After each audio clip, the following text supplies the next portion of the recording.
हर हर महादेव दोस्तों, आयुष्या ज्योतिष चैनल में आपका हार्दिक स्वागत है। हमारे 12 ज्योतिर्लिंग दर्शन सीरीज़ का आज ये 7वां पार्ट है, जिसमें हम आपको काशी विश्वनाथ के बारे में बताएंगे। काशी विश्वनाथ का मंदिर उत्तर प्रदेश के बनारस में स्थित है। इसी को बनारस, काशी या वाराणसी के नाम से जाना जाता है।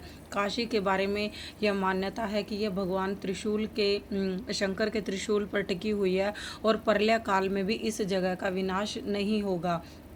और इस मंदिर के पीछे बड़ी रोचक कहानी यह है कि एक बार भगवान विष्णु ब्रह्मा में इस बात को लेकर बहस हो जाती है कि कौन अधिक शक्तिशाली है या महत्वपूर्ण है, और भगवान शिव उनकी मध्यस्थता कराने पहुंचे तो वह एक विशाल प्रकाश स्तंभ या कह लीजिए कि ज्योतिर्लिंग का रूप उन्होंने धारण कर लिया।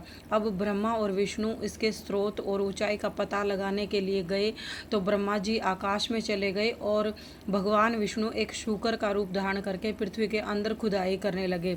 बहुत युगों तक वो कोशिश करते रहे, लेकिन अंत में वो हार गए और भगवान शिव के इस ज्योतिर्लिंग के सामने नतमस्तक हो जाते हैं। लेकिन दूसरी ओर ब्रह्मा अपनी हार स्वीकार नहीं करते और वो झूठ बोल देते हैं कि उन्होंने स्तंभ का आखिरी सिरा देख लिया है।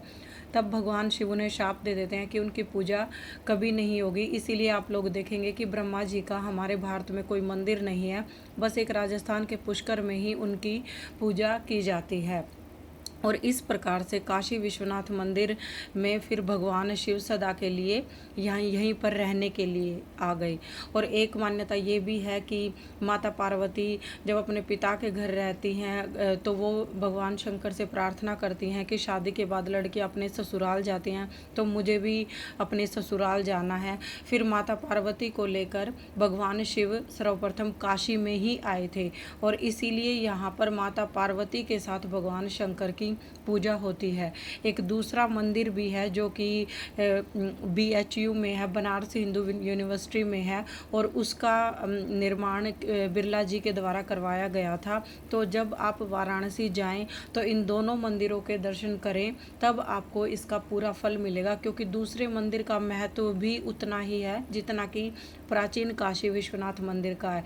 इस मंदिर को बार बार तोड़ा गया, जैसे पहले कुतुबुद्दीन ऐबक के टाइम में, और फिर बाद में इसको अकबर ने बनवाया और राजा टोडरमल ने भी इसका पुनरुद्धार करवाया। लेकिन फिर बाद में औरंगजेब ने भी इसको तोड़कर एक ज्ञानवापी मस्जिद भी बनवा दी वहाँ पर। और इसी के बारे में आप लोग देखेंगे कि उस मंदिर की उस जगह पर मस्जिद और मंदिर की जो ज़मीन है उस पर विवाद चलता ही रहता है। और फिर ज्ञानवापी मस्जिद को जब वहाँ पर औरंगजेब ने इसे बनवा दिया और मंदिर को तोड़ दिया था, तो बाद में इस मंदिर का जो अभिनव निर्माण है वो महारानी अहिल्याबाई होलकर के द्वारा बनवाया गया था। काशी विश्वनाथ के मंदिर के आसपास गंगा जी में बहुत सारे घाट हैं, जिसमें दशमेध घाट, 80 घाट, मणिकर्णिका घाट है। मणिकर्णिका घाट के बारे में ये कहा जाता है कि जिस दिन वहाँ पर कोई शव नहीं जलाया जाएगा तो उस दिन वो प्रलय आ जाएगी वहाँ पर, इसलिए वहाँ पर हमेशा शव जलते रहते हैं। और काशी को मुक्ति का धाम भी कहा गया है, इसलिए ऐसा माना गया है कि जो लोग वहाँ पर अंतिम समय में जाते हैं तो भगवान शिव उनको इस भव सागर से तार देते हैं। इसलिए काशी विश्वनाथ के महादेव को तारकेश्वर महादेव भी कहा जाता है।